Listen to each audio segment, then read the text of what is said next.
ओम नमः शिवाय। राधे कृष्णा।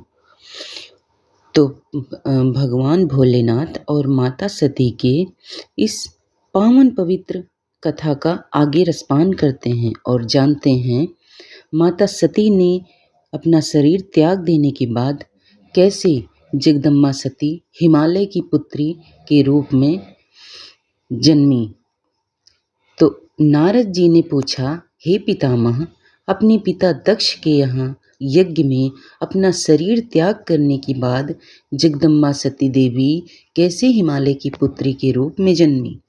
उन्होंने किस प्रकार महादेव जी को पुनः पति रूप में प्राप्त किया? हे प्रभु, मुझ पर कृपा करके मेरे इन प्रश्नों के उत्तर देते हुए मेरी जिज्ञासा शांत कीजिए। ब्रह्मा जी उत्तर देते हुए बोले, हे मुनि श्रेष्ठ नारद, उत्तर दिशा की ओर हिमवान नामक विशाल पर्वत है। यह पर्वत तेजस्वी और समृद्ध है तथा दो रूपों में प्रसिद्ध है। पहला स्थावर और दूसरा जंगम। उस पर्वत पर रत्नों की खान है। इस पर्वत के पूर्वी और पश्चिमी भाग में समुद्र लगे हुए हैं। हिमवान पर्वत पर अनेक प्रकार के जीव जंतु निर्भय होकर निवास करते हैं। हिम के विशाल भंडार पर्वत की शोभा बढ़ाते हैं। अनेक देवता, ऋषि मुनि और सिद्ध पुरुष उस पर्वत पर निवास करते हैं।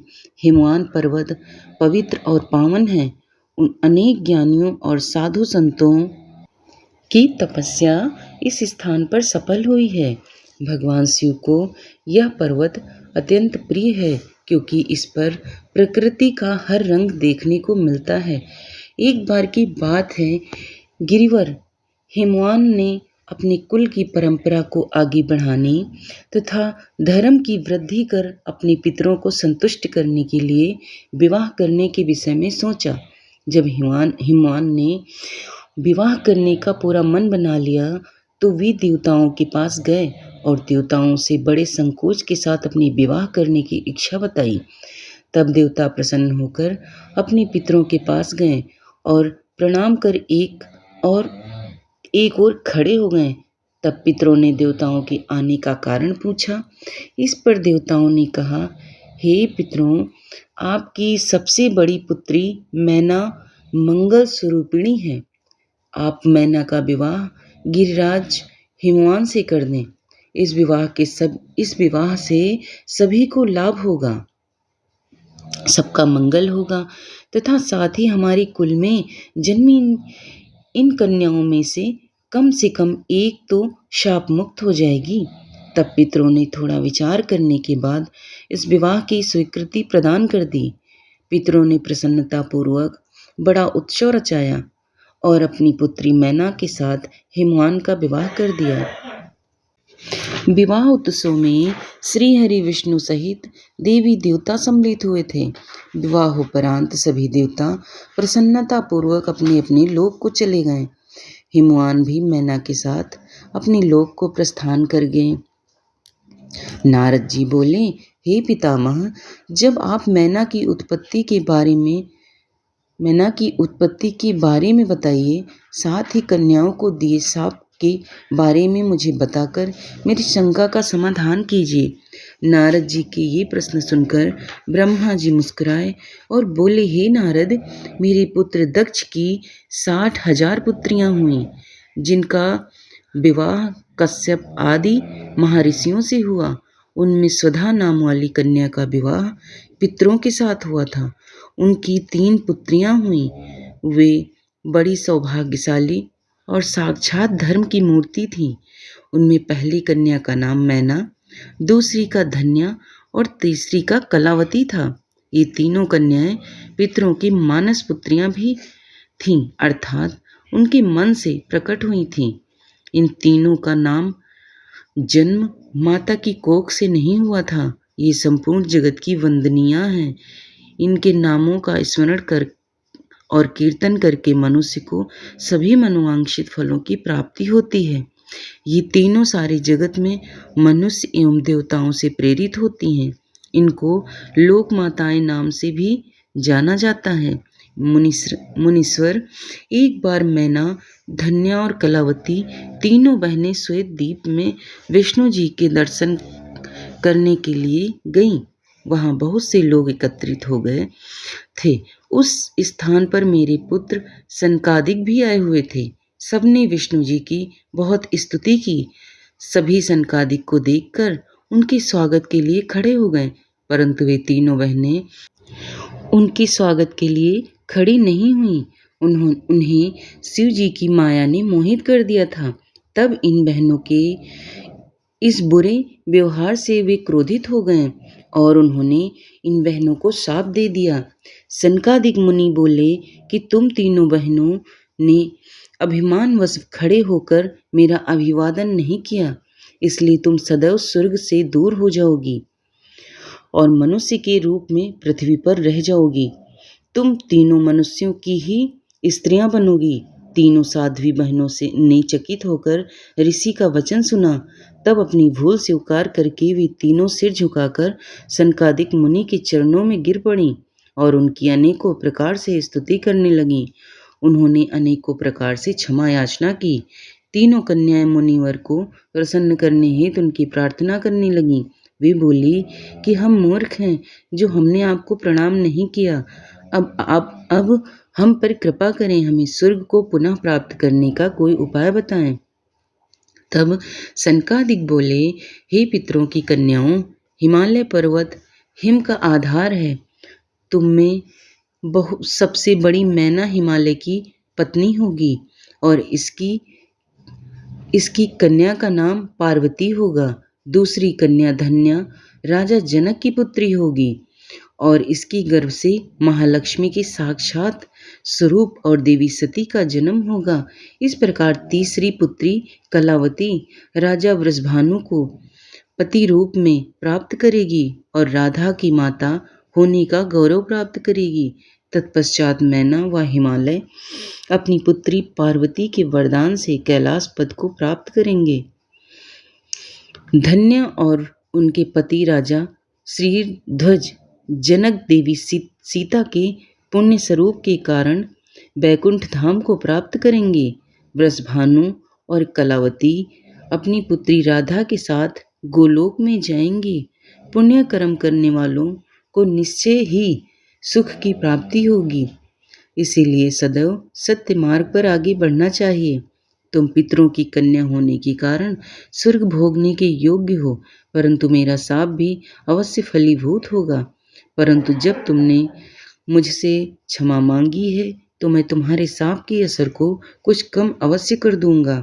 धरती पर अवतीर्ण होने के पश्चात तुम साधारण मनुष्यों की भांति ही रहोगी, परंतु विवाह के पश्चात जब तुम्हें संतान की प्राप्ति हो जाएगी और तुम्हारी कन्याओं का यथा योग्य वर मिल जाएगा और उनका विवाह हो जाएगा, अर्थात तुम अपनी सभी जिम्मेदारियों को पूर्ण कर लोगी, तब भगवान श्री हरि विष्णु के दर्शनों से तुम्हारा कल्याण हो जाएगा। मैना की पुत्री पार्वती कठिन तप के द्वारा शिव की प्राण वल्लभा बनेगी। धन्या की पुत्री सीता दशरथ नंदन श्री रामचंद्र जी को पति रूप में प्राप्त करेगी। कलावती की पुत्री राधा श्री कृष्ण के स्नेह में बंधकर उनकी प्रिया बनेगी।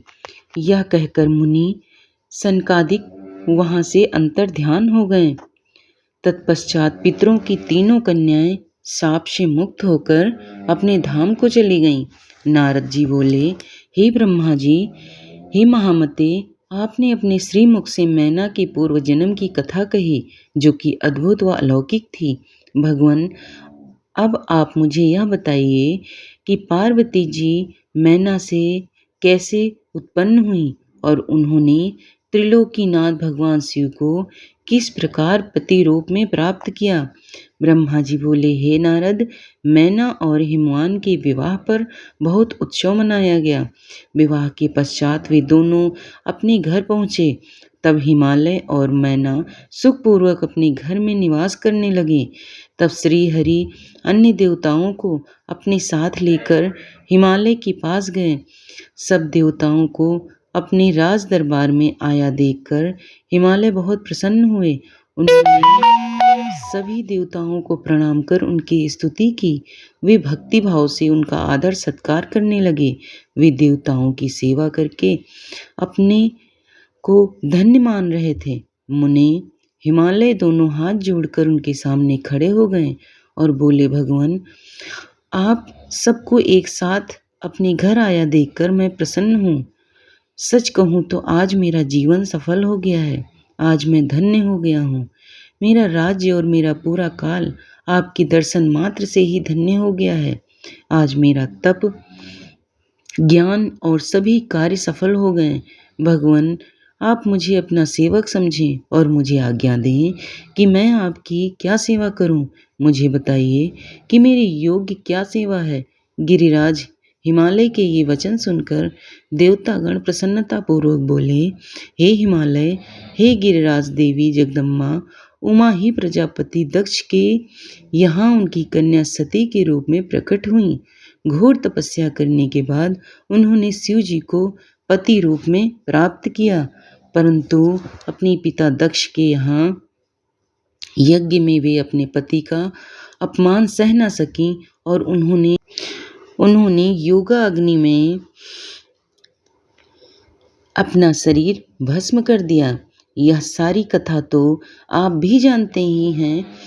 अब देवी जगदम्बा पुनः धरती पर अवतरित होकर शिव जी की अर्धांगिनी बनना चाहती हैं। हे हिमालय, हम सभी यह चाहते हैं कि देवी सती पुनः आपके घर में अवतरित हों।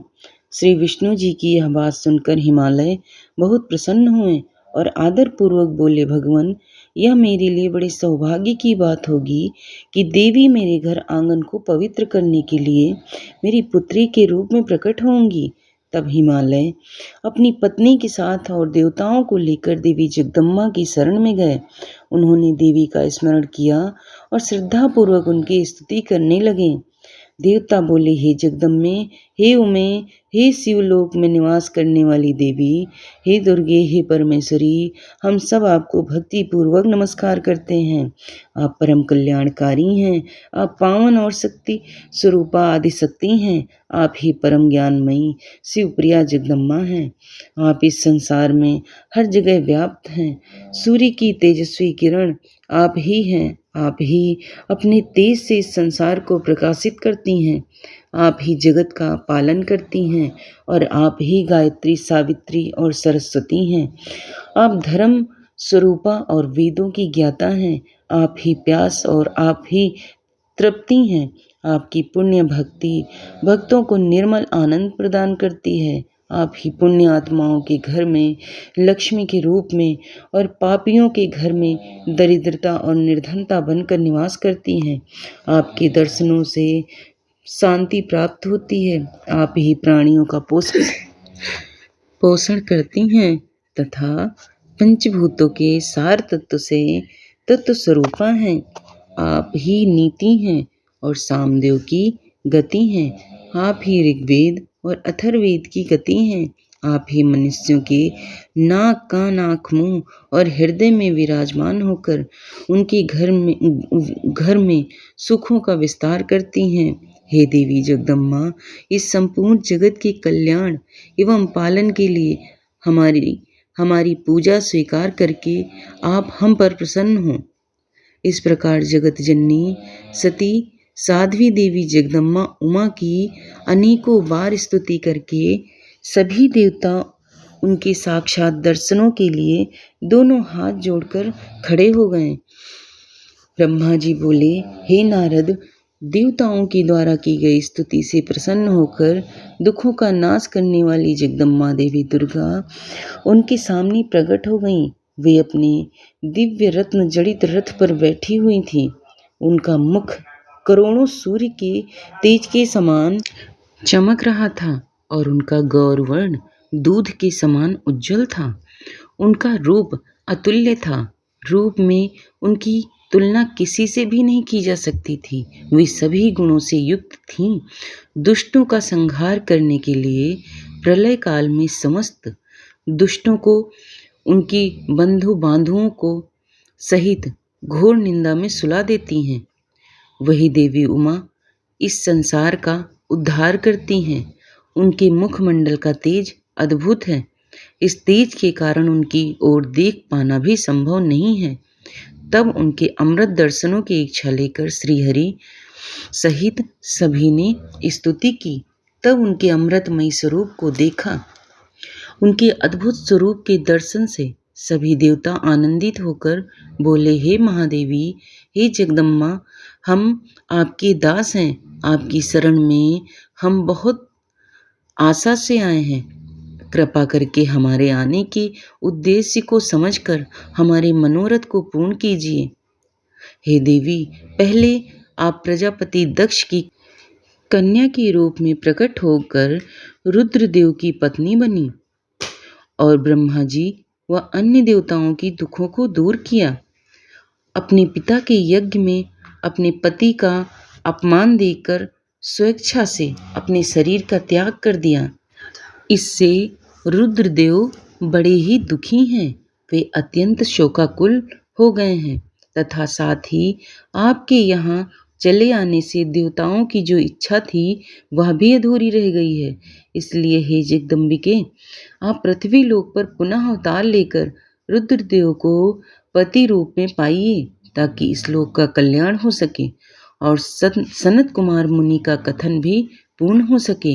हे भगवती, आप हम सब पर ऐसी कृपा करें ताकि हम सभी प्रसन्न हो जाएं तथा महादेव जी पुनः सुखी हो जाएं, क्योंकि आपसे वियोग होने के कारण वे अत्यंत दुखी हैं। कृपा करके हमारे सभी कष्टों और दुखों को दूर करें। हे नारद, ऐसा कहकर सभी देवता पुनः भगवती की आराधना करने लगे। तत्पश्चात हाथ जोड़कर चुपचाप खड़े हो गए। तब उनकी अनन्य स्तुति से देवी उमा को बहुत प्रसन्नता हुई। तब देवी शिव जी का स्मरण करते हुए बोली, हे हरे, हे ब्रह्मा जी तथा समस्त देवताओं और ऋषि मुनियों में मैं तुम्हारी आराधना से प्रसन्न हूँ। अब तुम सभी अपने अपने निवास स्थान पर जाओ और सुखपूर्वक वहाँ पर निवास करो।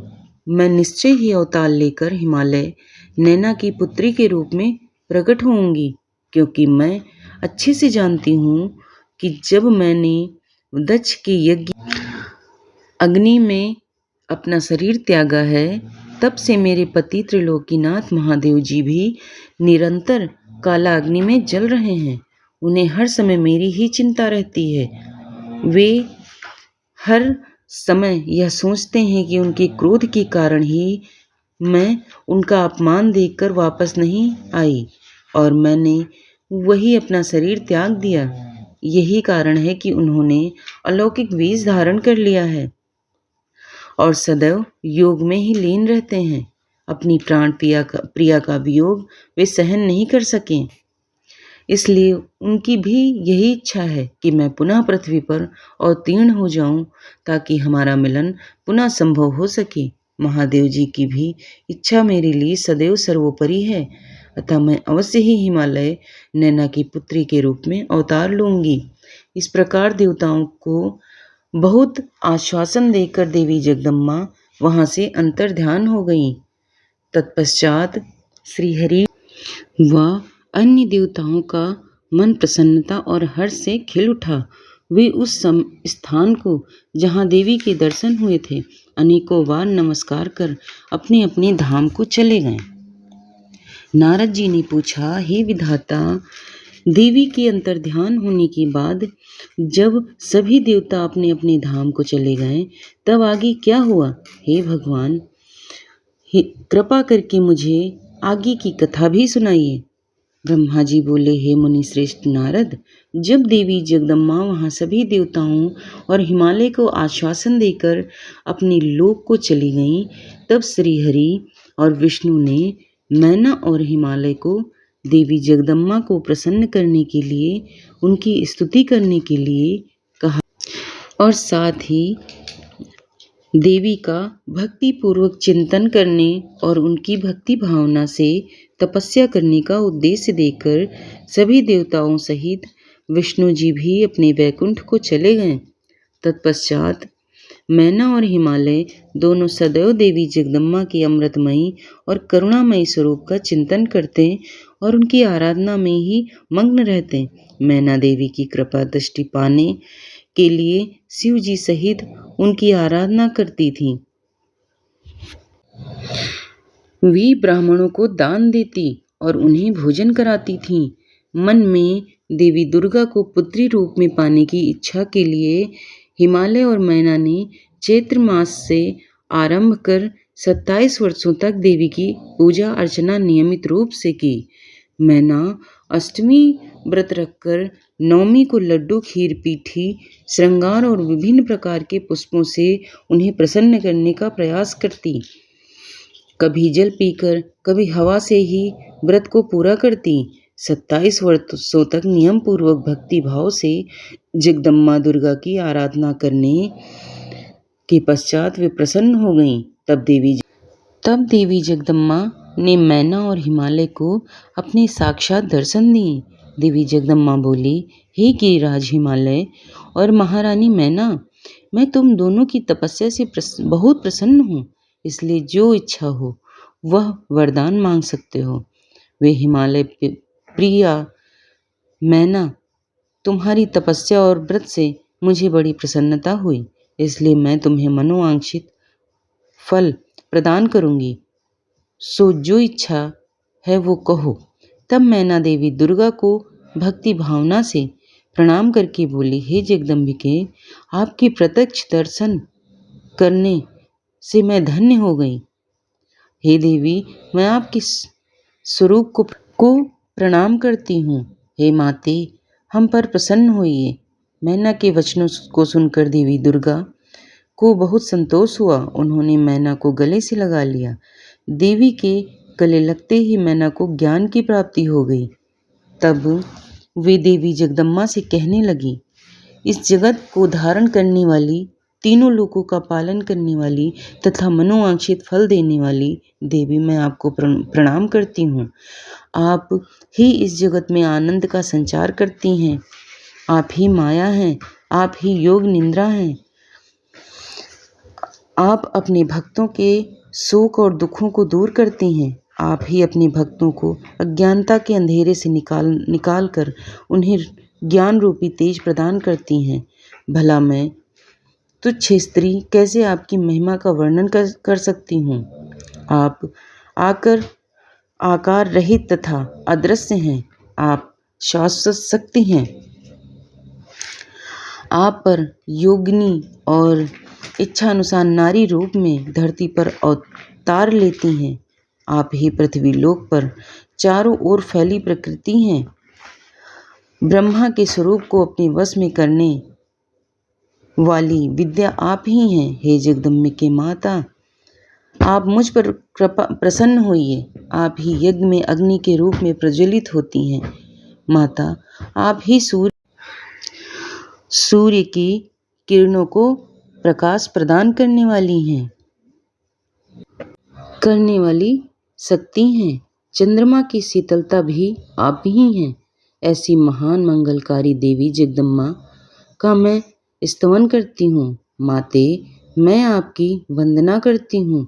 संपूर्ण जगत का पालन करने वाली और जगत का कल्याण करने वाली शक्ति भी आप ही हैं। आप श्री हरि की माया हैं। हे दुर्गा माँ, आप ही इच्छानुसार रूप धारण करके इस संसार की रचना, पालन और संहार करती हैं। हे देवी, मैं आपको नमस्कार करती हूँ। कृपा करिए हम पर प्रसन्न होइए।